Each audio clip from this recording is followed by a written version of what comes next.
फटाक खबरें 30 सेकंड में। डाउनलोड कीजिए तक ऐप। इस बार मथुरा और मथुरा के चारों पांचों सीट जो हैं, इसकी क्या स्थिति? स्थिति ये है, मंत्री जीत के नहीं गए, यहाँ से जीत कर मंत्री बने और उस वजह से लोगों की अपेक्षाएं भी रहती हैं। तो भारतीय जनता पार्टी को इस बात का भी जवाब देना होगा कि अब तक उन्होंने क्या किया, कैसे किया। नहीं बनाया है। मथुरा मेन में यहाँ पर त्रिकोणीय संघर्ष में कांग्रेस है। वैसे कांग्रेस की टक्कर रहती है बीजेपी से, और पिछली बार ज्यादा वोटों से जीते थे। जैसे नए थे, युवा थे, आकर के लोगों को लगा कि ये जैसे इलेक्शन में तो कुछ करेंगे, अपेक्षाएं थी।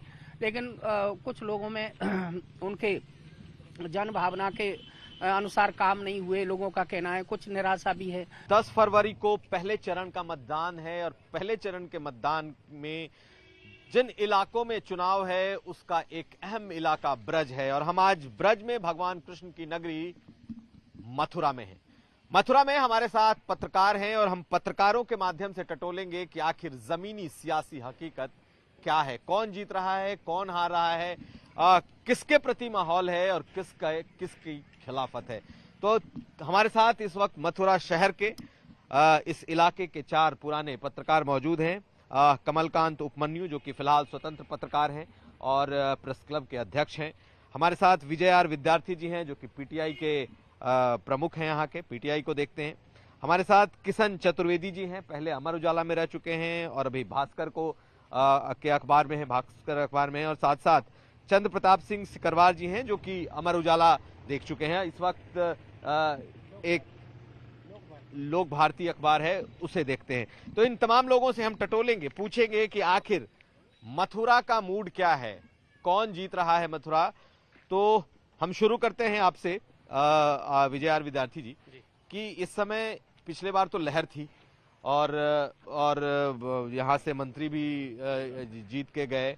इस बार मथुरा और मथुरा के चारों पांचों सीट जो हैं, इसकी क्या स्थिति? स्थिति ये है, मंत्री जीत के नहीं गए, यहाँ से जीत कर मंत्री बने और उस वजह से लोगों की अपेक्षाएं भी रहती हैं। तो भारतीय जनता पार्टी को इस बात का भी जवाब देना होगा कि अब तक उन्होंने क्या किया, कैसे किया। हालांकि उनके दावे हमेशा बहुत ज़्यादा रहे हैं, अभी भी दावे हैं, लेकिन वो चुनाव को धर्म के ऊपर मोड़ने की कोशिश कर रहे हैं। परंतु जनता जो है वो जातिगत आधार पर ज़्यादा चलती है और उसके बावजूद ये भी देखती है कि उसने क्या पाया और क्या खोया, क्या परेशानियां उसके साथ रहीं। इन्हीं सब चीज़ों को देखते हुए अगर हम देखा जाए तो ऊर्जा मंत्री से जितनी अपेक्षाएं थीं उसका नकारात्मक प्रभाव इस समय देखने को मिल रहा है। तो उनकी स्थिति कैसी? श्रीकांत शर्मा को बीजेपी अपने मन से भी जोर लगा करके नहीं कह पा रही है कि हाँ हम जीते ही जीते रहेंगे। तो बाकी 3 सीट की क्या स्थिति और जगहों की क्या स्थिति? उनको जवाब तो हर जगह देना पड़ रहा है और बाकी जगह पर कहीं रालोद या सपा का गठबंधन आगे चल रहा है, उनके साथ टक्कर दे रहा है, और कहीं देखा जाए तो बसपा अपने आप में बहुत दमदार है। जैसे कि माठ सीट को ले लें, जो मथुरा की माठ सीट है वो पिछले 80 के दशक से अब तक श्याम सुंदर शर्मा के कब्जे में है। बीच में एक बार जरूर रालोद के जयंत चौधरी अपने आप विधानसभा चुनाव जीत गए थे, लेकिन उन्होंने सीट छोड़ दी और अपना लोकसभा का सदस्य का दायित्व जमाए रखा। बार फिर उनकी वहाँ पे बसपा की स्थिति मजबूत है?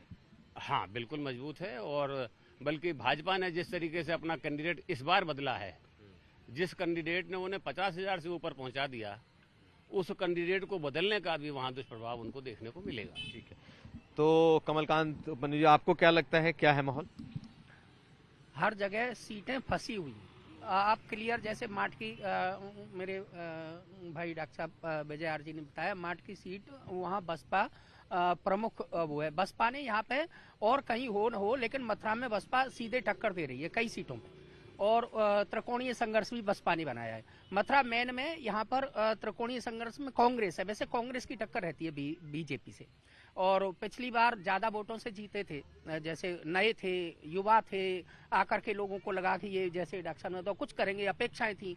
लेकिन कुछ लोगों में उनके जन भावना के अनुसार काम नहीं हुए, लोगों का कहना है। कुछ निराशा भी है।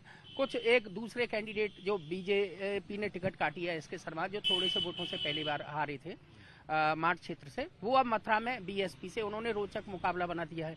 तो वोट किसके काटेंगे ये भी देखना है, किधर वो करेंगे।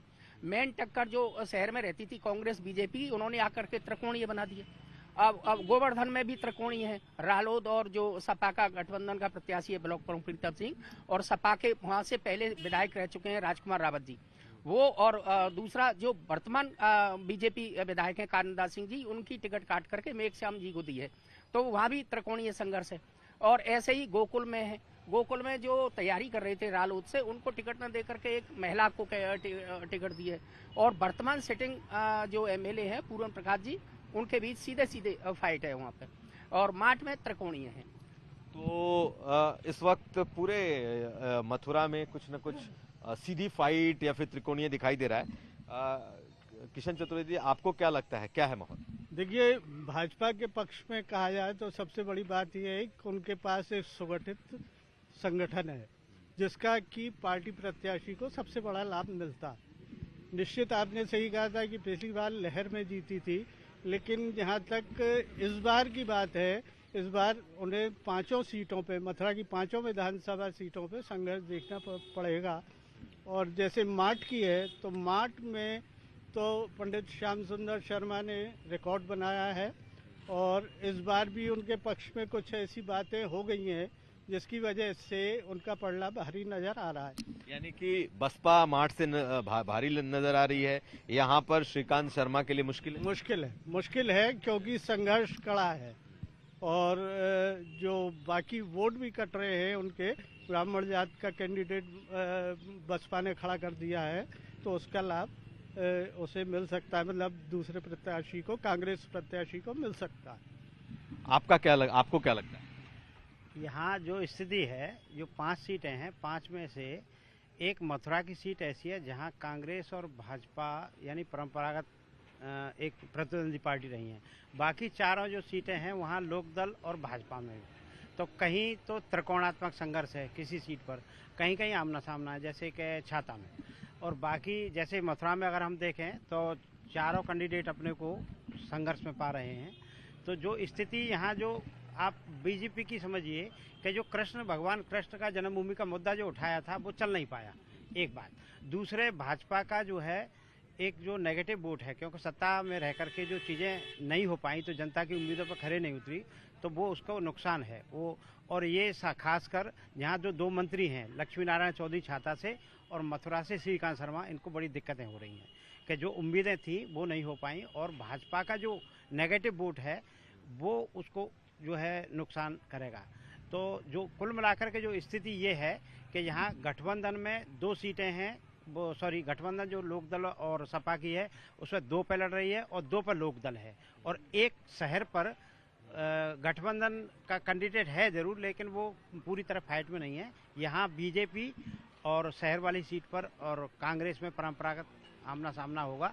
अंततः कुल मिलाकर के संघर्ष बहुत कड़ा है। पहले जो बीजेपी की 4 सीटें यहाँ से निकली थी, ऐसा नहीं लगता कि अब चारों सीटों पर फतेह मिलेगी। यानी कि 5 में से 4 सीटें बीजेपी ने जीती थी, लेकिन इस बार लगभग सभी सीटों पर कड़ा मुकाबला हो चुका है और सभी सीटें फंसी हुई हैं बीजेपी। अगर हम तमाम पत्रकारों के बातों को सुने और समझें तो उसका अर्थ यही निकल रहा है। हम सीधे सीधे पूछते हैं, ये बताइए कि सीटें फंसी हैं, आप लोगों को क्या लग रहा है 5 में कितनी सीटें किस पार्टी को?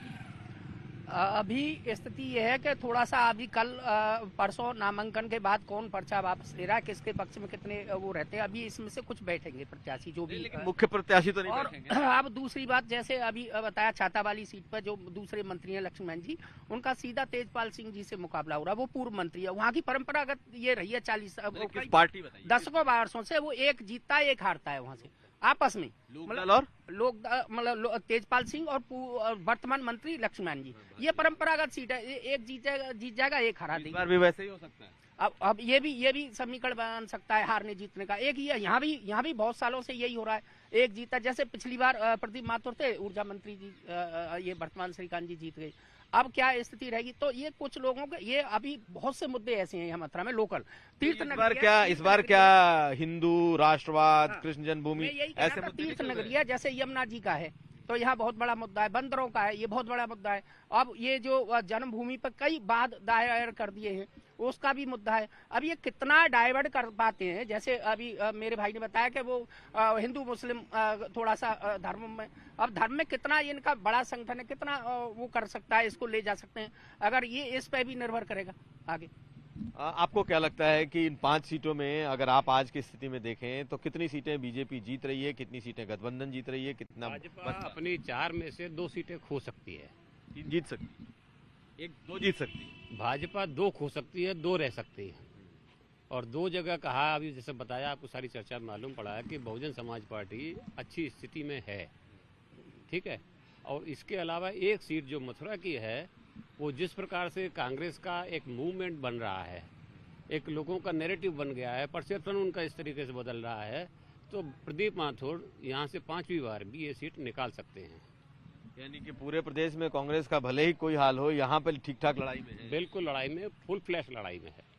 तो ये वो जगह है जहाँ पर श्रीकांत शर्मा लड़ रहे हैं और सामने प्रदीप माथुर, बड़े कांग्रेस के नेता हैं, धुरंधर नेता हैं और इस बार बड़ी चुनौती दे रहे हैं। आपको भी लगता है ये सच है?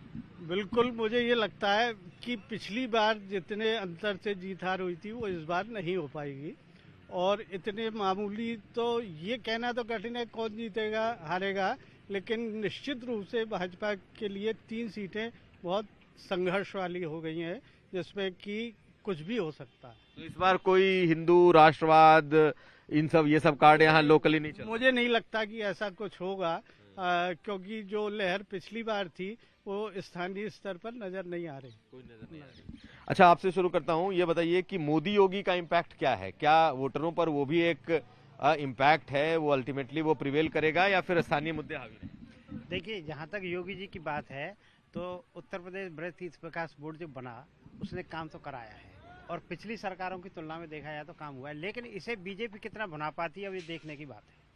क्योंकि जो व्यक्ति में आप लोगों से भी सवाल है, योगी मतलब स्थानीय मुद्दे ही रहेंगे या योगी मोदी का भी असर रहेगा? देखिए, नो डाउट कि प्रदेश में स्थितियों में काफी सुधार हुआ है, लेकिन फिलहाल जो नजर आ रहा है, मथुरा की में बात करें तो यहाँ पर स्थानीय कैंडिडेट महत्वपूर्ण हो गए।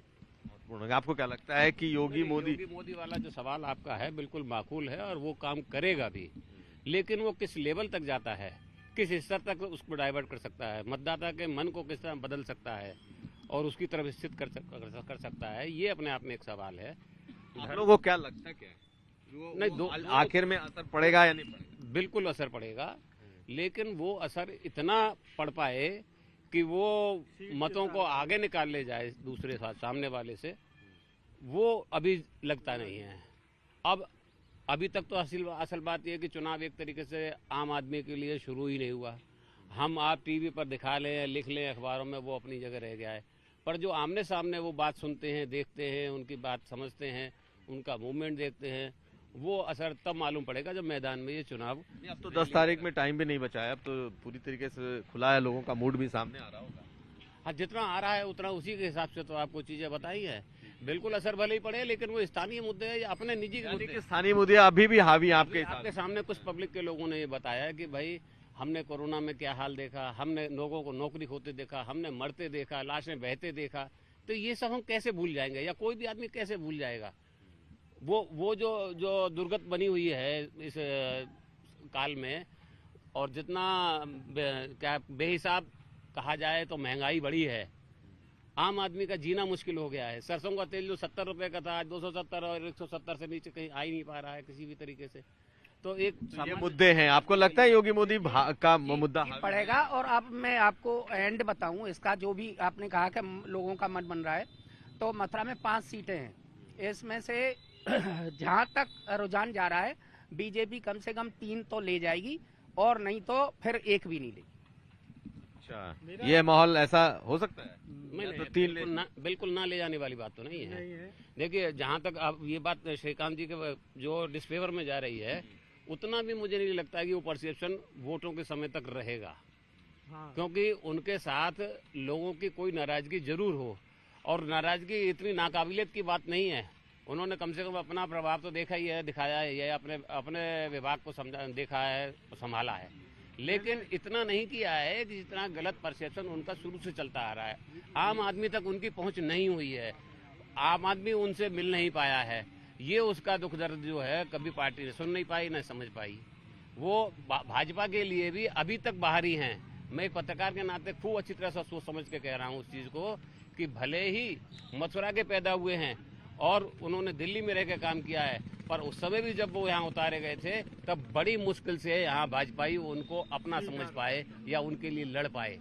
आज उन भाजपाइयों के मन में भी ये शायद कहीं ना कहीं बैठा हुआ है मलाल कि अगर ऐसे ही लोग आकर के बाहर से हवाई जहाजों की तरह से उतारे जाएंगे यहाँ, तो हम जैसे लोगों का जिंदगी भर से जो लड़ रहे हैं भाजपा के लिए, पैर घिस रहे हैं, तलवे घिस रहे हैं, तो वो कहाँ जाएगा हमारा सारा संघर्ष। देखिए, मैंने पहले आपसे कहा था कि बीजेपी के पक्ष में अगर सबसे कोई मजबूत बात है तो वो है संगठन, और किसी पार्टी के पास इतना मजबूत संगठन नहीं है।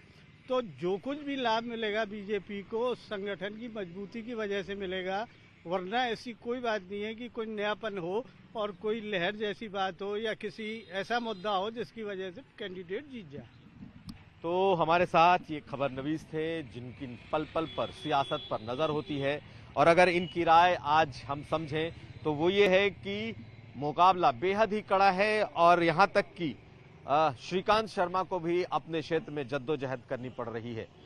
ये ऐसा क्षेत्र है जहां समाजवादी पार्टी नहीं है, बसपा से सीधी लड़ाई है, गठबंधन में आरएलडी है, उससे लड़ाई है, लेकिन चुनाव में अभी थोड़ा वक्त बचा है। और ऐसी स्थिति में देखना यह होगा कि जब चुनाव अपने पीक पर पहुंचता है तो मोमेंटम क्या बनता है, यानी कि उस वक्त का माहौल क्या होता है। कुमार अभिषेक, मथुरा, यूपी तक।